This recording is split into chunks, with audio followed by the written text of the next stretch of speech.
Hello, Balance and Birch family, and happy New Year. It's 2026, y'all, and I'm so excited. Welcome back again to another episode of Balanced Living Unfiltered, and it's your girl, Dr. Ann EJ. Today, we are diving into that big January theme, New Year, New You. But I want us to really sit with that for a moment. Because the truth is, you don't need a new you. You need a supported you, a grounded you, a nourished you.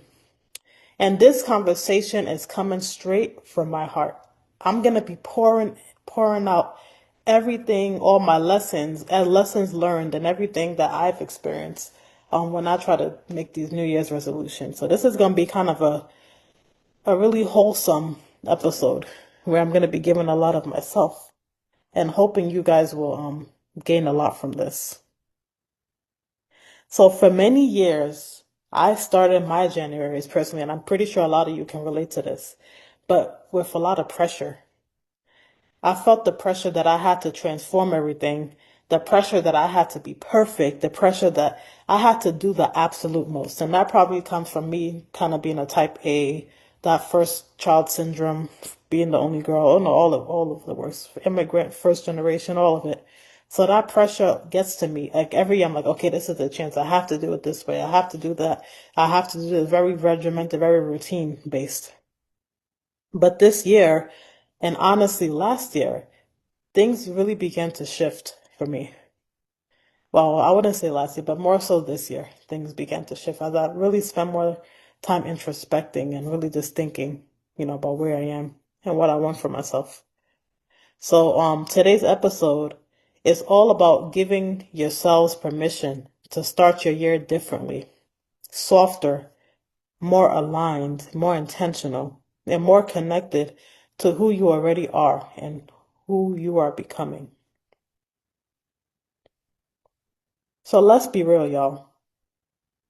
Every January, the society, the world we live in, media, makes us all conditioned to believe that we need to overhaul our lives or we need these new routines, a new diet, new mindset, new everything. And here's what actually happened. Sorry about that. My calendar speak. Wow, what a coincidence. I'm talking about routines and I have my calendar going off, giving me a notification about something. But anyway, I digress. Well, this episode is authentic, isn't it? But anyway, like I was saying.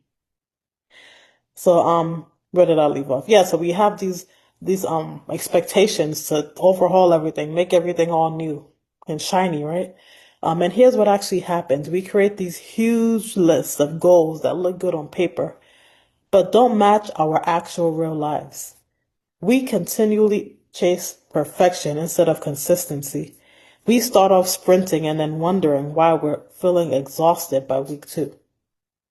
But here's the truth that I came to realize personally, and I'm hoping you guys will after this episode is finished. You cannot build a sustainable life on top of unrealistic expectations. Let me repeat that for the people in the back. You cannot build a sustainable life on top of unrealistic expectations. Your body is not asking for reinvention, it's asking for rhythm. Your spirit is not asking for intensity, it's asking for intentionality. Your mind isn't asking for pressure, it's asking for space to be. And this is why so many of us feel defeated by February. You see people signed up for that gym membership, ready to go, have their cute workout outfits ready in the gym for like the first week or so. By February, the gym is back to empty. Why is that? Because they lack discipline. But not because they lack discipline, but because they built goals that didn't honor who they really are. Are we just making these goals that are just fragile and that are not realistic based on our situations or where we're at? We really have to sit and think about those things. Sit and think with that while I share with you a real moment from my own journey. There was actually a year where I sat with this that's actually last year that happened, actually a little bit earlier this year too, where I sat with this long list of resolutions. I mean, pages and pages. I had routines. Yeah, y'all just saw that a notification just popped up. You heard this in my calendar. I mean, still a little bit. I'm still kind of trying to be free from those shackles, but I even went on Amazon, bought this whole big, giant size calendar so I can write all my goals and my planning and all of that on it. Like I really went all out journaling, just had everything all laid out and fixed pretty and nice and big. Had all my routines scheduled down, even by the minute, down to the minute even. All my workouts were scheduled and planned. I was going to do it every day at this time and at this place. Journaling, I was like, oh, I'm going to journal every night. I'm going to do this, do that.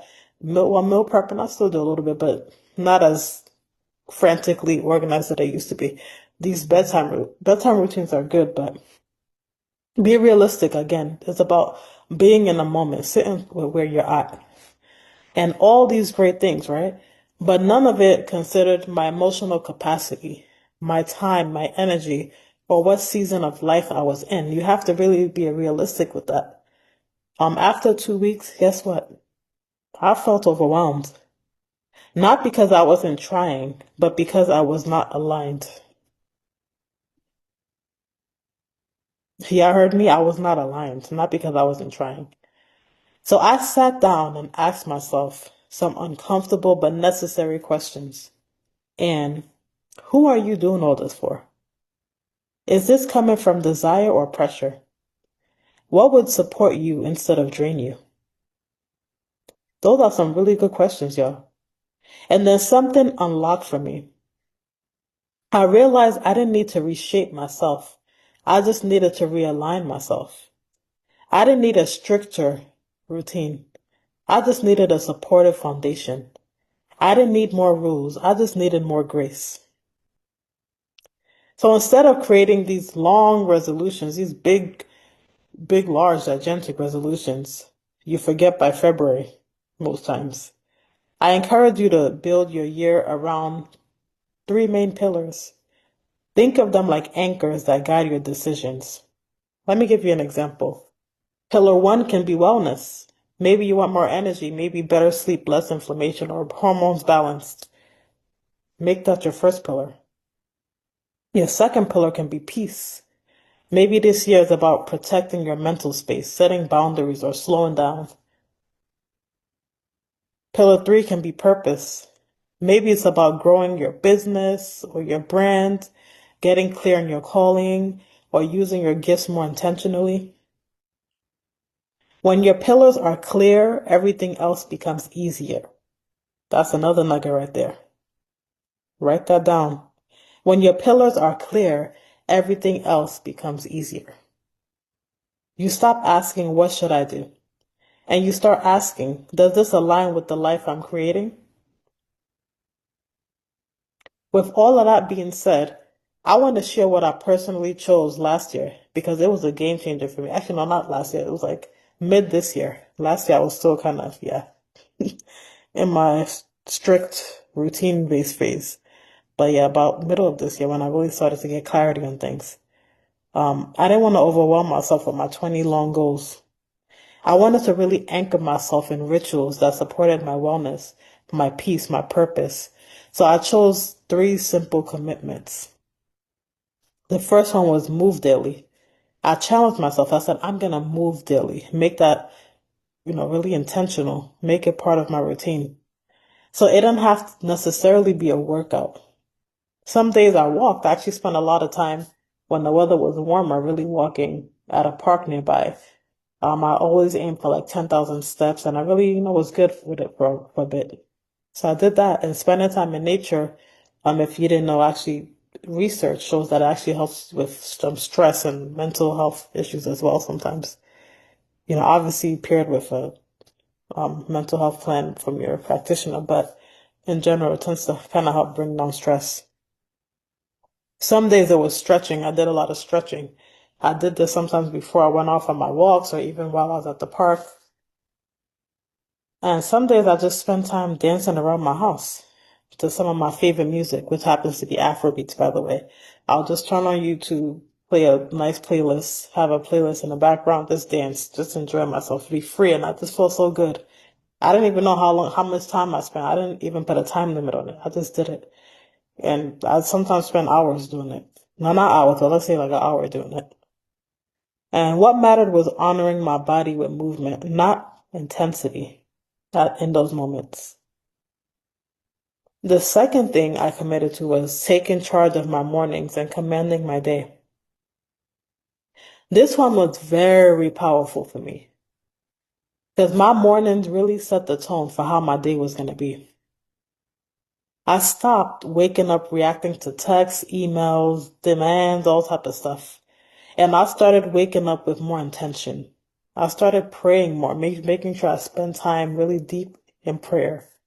I practiced gratitude, making sure I'm grateful for where I am and all the things that I've had acquired over my lifetime. I'm breathing, deep breathing. This simple breathing and deep breathing, deep breathing in and out practices. Nothing too fancy, just simple. Breathe in, breathe out, breathe in, breathe out.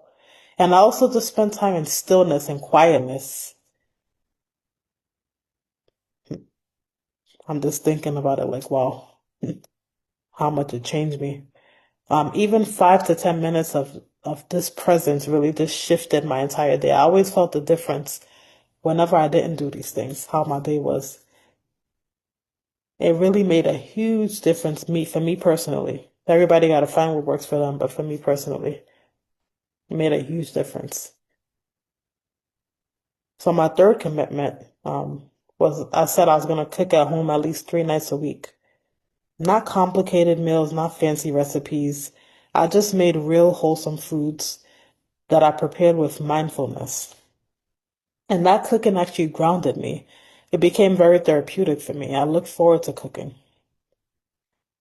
It made me feel more connected to myself and my body's needs. Again, everybody has what works for them, but I found that these things work for me. And they really added to my wellness goals. And honestly, it really made life feel a lot more peaceful for me personally. All of these commitments, they didn't just improve myself, my life, my lifestyle habits. They actually improved my sense of control, my clarity, and my connection to myself and the people around me. See, I wasn't trying to become a new person. I was finally supporting the person that I was in that moment, in those moments, and that I already was in general. So here's what these moments from like mid this year taught me. Is that small habits change your life far more than dramatic routines. That's another nugget right there.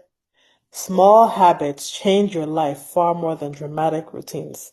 That's why I'm not a fan of those fad diets that people do. They're not sustainable. But it's the small, consistent changes that you make that really make a big difference.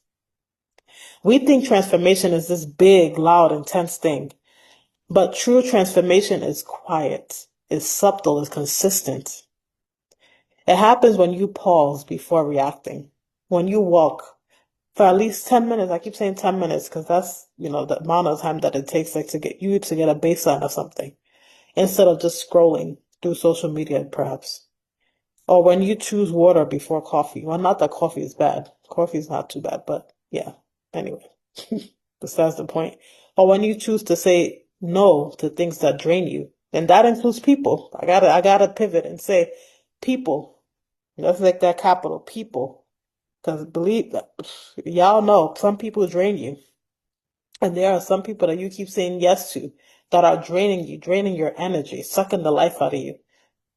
So this year, choose to say no. It's okay to say no. You're protecting your peace, yourself, adding to your wellness, your well-being. And when you breathe instead of pushing past your limits, that breathing that I mentioned that I do for my mornings, I'm telling you, the power of breathing is very simple, overlooked activity. These tiny shifts create massive results because they are realistic more than anything. And they are sustainable. It's about that sustainability, y'all. They fit your actual life. Let me get that clear. They fit your actual life. Let's make that clear, man. They fit your actual life.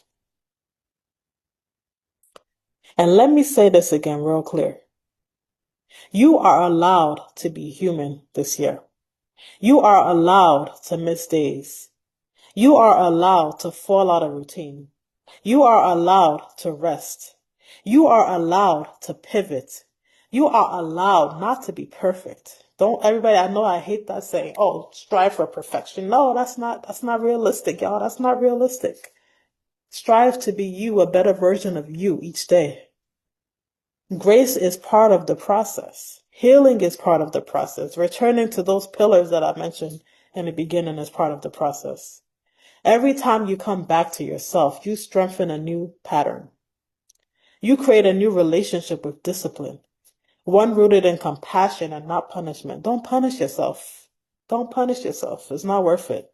Your body is not going to like it in the long run. And I've seen that pattern, that habit. I've seen that cycle plenty of times in people that I see as patients each day. I'm telling you, it's that consistency. It's not about perfection, so to say.